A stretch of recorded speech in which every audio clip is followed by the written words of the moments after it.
안녕하십니까. 맨눈으로 세상의 흐름을 읽어드리는 Y타임스 정세 분석의 추구길입니다. 중국의 육해상 실크로드 프로젝트인 1대1로가 곳곳에서 파열음을 내면서 위기를 맞고 있습니다. 자, 그러면서 이 중국의 해외 안보가 전례 없이 심각한 상황이다, 이런 평가까지 나오고 있어서 주목을 끌고 있습니다. 지난 21일 중국과 준동맹국 수준이라고 할 수 있는 파키스탄의 항구 도시 과다르에서 물 부족과 정전 현상이 이어지니까 화난 시민들이 중국이 현지 자원을 빼앗기만 하고 자신들에게 도움이 되지 않는다, 그러면서 중국의 1대1로에 반대하고 중국을 규탄하는 시위를 벌였습니다.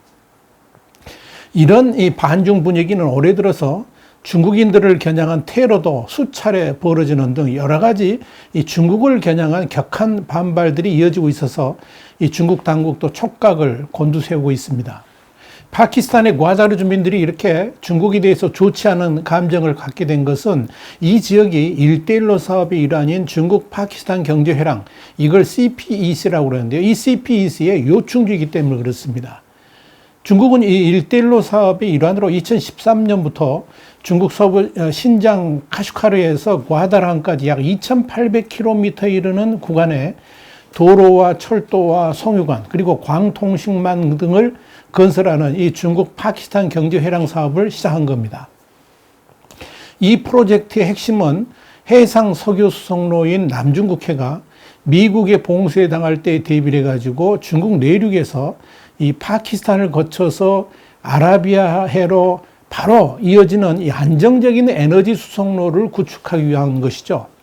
바로 이 프로젝트의 원활한 수행을 위해서 파키스탄 정부는 과다르항을 중국이 지정한 다국적 기업인데요. 중국 해외항만 지주회사에 2015년부터 2059년까지 임대를 해줬습니다.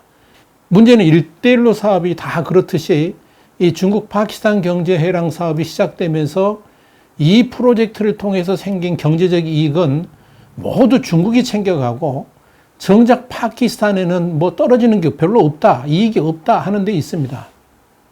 그래서 여기에 반발한 이 과다르 시민들이 자신들은 이 사업으로 인해서 피해를 보고 있다 그러면서 한 달 넘도록 저항 시위를 이어가고 있는 겁니다.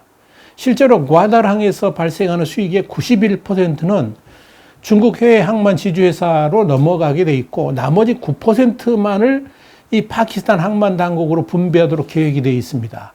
이 계약 자체가 그렇게 되어 있는 겁니다. 근데 그러다 보니까 이 프로젝트가 파키스탄에게는 거의 도움이 되질 않습니다. 이렇게 오직 중국에게만 이득이 되고 있기 때문에 결국 이 파키스탄의 상당 부분 영토를 중국에게 넘겨준 것이나 다름없는 상황이 전개되면서 이 과다르 시민들이 들고 일어선 겁니다. 여기에 파키스탄이 1대1로 사업 과정에서 중국으로부터 대규모 차관을 끌어왔다가 최근 국가부도 위기를 맞았습니다. 이런 상태이기 때문에 이 파키스탄 국민들의 불만은 더욱 거세지고 있는 겁니다. 그도 그럴 것이 중국 파키스탄 경제회랑을 포함한 1대1로 사업이라는 것이 중국이 저개발국의 차관을 빌려준 후에 그 돈으로 도로, 항만, 통신, 인프라를 건설하는 건데 문제는 그 공사 주체가 중국이라는 데 있습니다. 그러니까 중국 건설사가 중국 노동자, 중국의 자재를 쓰고 또 새로 생긴 일자리 대부분이 그렇다 보니까 어떻게 되겠어요? 중국에 돌아가는 거죠. 그러니까 정작 해당 국가에게는 돈이 떨어지는 게 없는 겁니다. 중국이 남의 나라 땅에다가 시설물을 짓고 그것을 통해서 중국만 이익을 얻는 도대체 말도 안 되는 구조를 이 1대1로를 통해서 운영하고 있다, 이런 의미입니다. 결국 공사 대금은 해당 국가가 중국에 진 빚으로 고스란히 쌓이게 되어 있습니다. 자, 이런 이유 때문에 파키스탄은 1988년부터 2019년까지 무려 12차례나 국제통화기금, 그러니까 IMF의 구제금융을 받는 심각한 경제난에 허덕이고 있는 겁니다. 자, 이런 상황에서 과다르 시민들의 반중 정서에 더 불을 붙인 게 있습니다. 이게 뭐냐면 항구를 임대해 준 이후에 중국의 싹쓸이 불법 조업이 늘어났다는 겁니다. 그래가지고 엄청난 피해를 보고 있는 겁니다. 더불어서 정전과 가뭄으로 인한 물 부족 현상까지 일어나면서 이 과다르 시민들이 급기야 폭발하게 된 겁니다. 이렇게 반중 감정이 갈수록 악화되면서 이 파키스탄에서는 중국인을 겨냥한 테러도 올해 들어 3차례나 발생을 했습니다. 지난 20일에는 과다르 동만고속도로 건설 현장에서 중국인을 태운 차량 행렬이 자살 폭탄 테러범의 공격을 받았습니다. 그래가지고 이 파키스탄 현지 어린이 2명이 숨지고 중국인 엔지니어 1명이 다쳤습니다. 이 사건은 파키스탄에서 분리주의 독립운동을 벌이고 있는 벨루치스탄 해방군 BLA라고 그러는데 여기 BLA가 일으킨 것으로 알려졌는데요. 이들은 중국이 자신들의 이익을 위해서 이 발로치스탄주의 자원을 부당하게 이용하고 있다라고 주장을 하고 있습니다. 이 발로치스탄은 아프가니스탄, 이란 등과 함께 국경을 접하고 있는데요. 인도양에 접해 있습니다. 자, 이 파키스탄에서 가장 낙후된 지역으로 꼽히고 있는데 이 탈레반 외에도 이 발루치스탄 해방전선, 이 BLF, 그리고 발루치스탄 해방군, BLA 같은 이런 여러 무장단체가 중앙정부하고 대립을 하고 있습니다. 지난 7월 14일에도 이 파키스탄 북부의 어퍼 코이스탄 지역에서 이 버스 폭발로 중국인 9명을 비롯해 가지고 13명이 숨지는 사건이 있었습니다. 이들은 중국이 파키스탄에 짓고 있는 다수댐 건설 현장으로 출근하던 길이었습니다. 중국과 파키스탄은 이 사건을 중국인을 겨냥한 테러 공격으로 규정을 했고 즉각 전문가 15명을 현장에 파견해서 조사하도록 조치를 했습니다. 또한 지난 4월에는 눅룽 주 파키스탄 중국 대사가 머물고 있던 이 발루치스탄주의 퀘타의 한 호텔에 폭탄 테러가 일어났습니다. 눅 대사는 사건 발생 당시에 호텔 외부에 있어가지고 피해를 보지 않았습니다만 중국에게는 엄청난 충격을 가져다 줬습니다. 자, 이런 일련의 사건들은 파키스탄 내에서 중국의 입지가 흔들리고 있다는 것을 반영합니다. 파키스탄만 그런 것이 아닙니다. 지난 7월 17일에는 서아프리카의 말리의 도로 건설 공사 현장에서 중국인 3명을 포함해가지고 이 공사 관계자 5명이 무장 교환에게 납치되고 또 중국 국영 건설사인 중국 해외 엔지니어링이 보유하고 있는 이 화물차, 장비 이런 것들이 약탈당하는 일이 발생했습니다. 여기에 중국의 일대일로 사업이 수많은 지역에서 인권 유린을 하고 있다는 보고서도 나와가지고 중국 당국을 곤혹스럽게 만들었습니다. 영국 런던에 있는 비영리 기관인데요. 기업인권자원센터가 지난 11일 중국의 일대일로 등의 해외 프로젝트에 인해 가지고 1690건의 크고 작은 문제들이 발생했고 그중에서 인권유린과 관련된 건수는 679건에 이른다라고 보고서를 통해서 주장을 했습니다. 홍콩의 사우스차이나 모닝포스트가 지난 11일 보도한 내용에 따르면요. 중국의 일대일로 사업으로 인해 가지고 인권유린이 가장 많이 일어난 지역은 미얀마인데 97건입니다.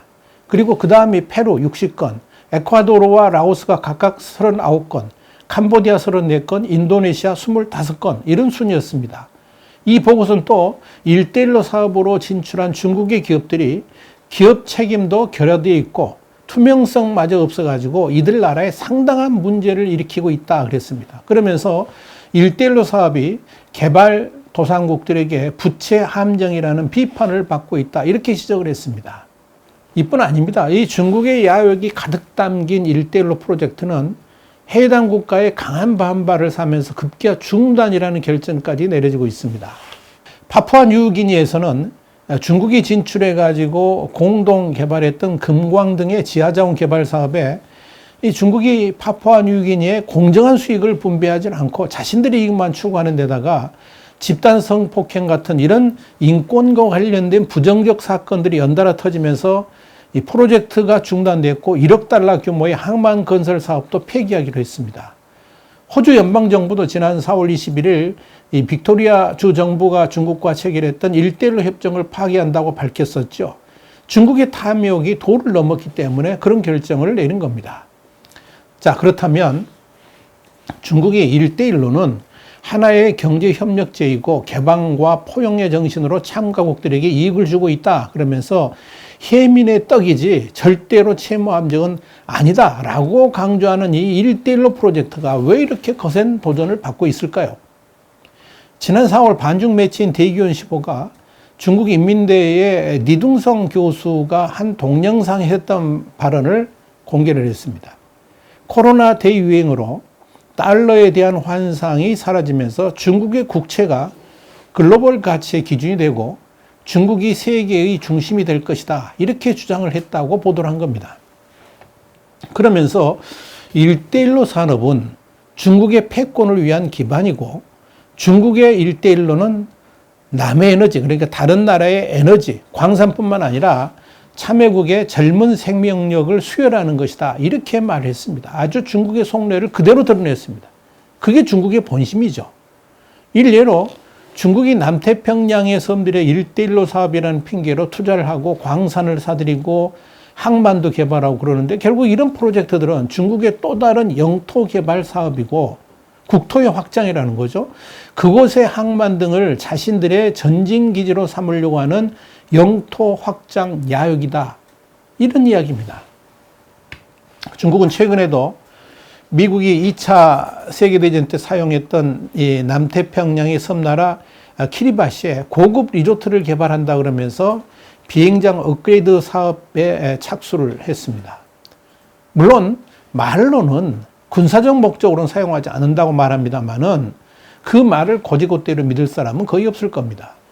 일본의 니케이는 지난 5월 19일 중국이 하와이로부터 3,000km 떨어진 인구 12만 명의 키리바시에 공항을 확장하는 이유가 있는데 그건 뭐냐? 미국과 호주를 겨냥한 군사 목적으로 활용하기 위한 것이다. 이렇게 보도를 했습니다.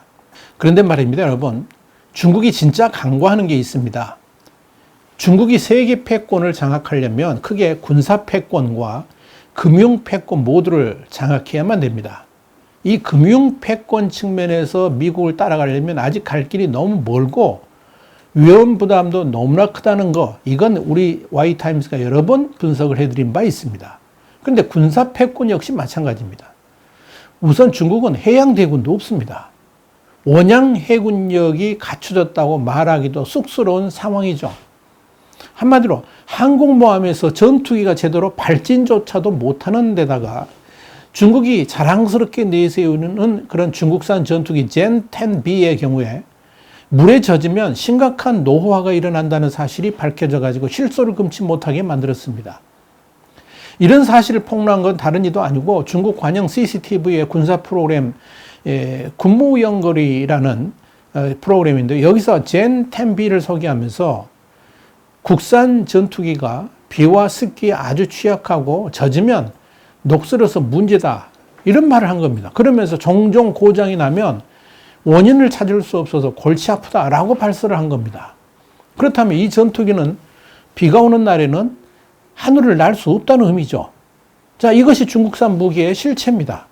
여기에 중국이 남태평양을 비롯해 가지고 아프리카까지 심지어 미국의 턱 밑인 카리브해까지 진출해 가지고 해군력을 배치하려면 막강한 해양대군이 우선돼야 됩니다. 더불어 그만큼의 군사력을 유지할 수 있는 경제력도 갖춰야 됩니다. 그것이 가능할 것이라고 믿는 중국의 지도부가 기본적으로 심각한 중화사상병에 걸렸다고 말할 수밖에 없는 겁니다. 그런 오만이 지금 중국을 병들게 만들고 있고 중국 공산당의 종말을 자초하고 있다. 이렇게 보시면 됩니다. 중국은 이미 전 세계의 공공의 적으로 등장을 했죠. 아주 막강한 반중 정서가 이걸 뒷받침하고 있습니다. 이런 흐름이 단지 자유민주주의 국가들에게서만 일어나는 것이 아니고 이젠 1대1을 통해서 중국의 지원을 받았던 가난한 나라들에게서조차도 광범위하게 벌어지고 있다 하는 이야기입니다. 그래서 1대1로 프로젝트를 통해서 각국에 진출한 중국인들이 현지에서 테러 같은 심각한 위험에 처했다. 이런 분석이 나오는 겁니다. 이와 관련해 가지고 중국 안보국제위험관리자문 위만리 대표는 중국 매체 펑파에 이런 이야기를 했습니다. 캄보디아, 콩고, 나이지리아, 방글라데시 등에서 중국인에 대한 살해, 강도, 납치 같은 강력 사건이 잇따라 발생하고 있다 그러면서 중국의 해외 이익 안보가 최근 30년간 볼 수 없었던 심각한 상황에 직면해 있다. 해외 안보 이익이 심각한 상황에 직면해 있다. 이렇게 말한 겁니다.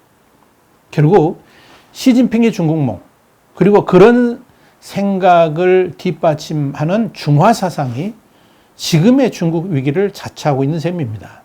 중국은 세계의 중심이고 전 세계 다른 나라는 모두 조공국에 불과하다는 중국의 오만하고도 지독한 중화주의가 중국의 외교적 고립과 함께 전 세계로부터 이 공공의 적으로 보이콧당하는 신세로 전락을 해버린 것입니다. 와이타임 정세 분석이었습니다. 다음 시간에 다시 뵙겠습니다. 감사합니다.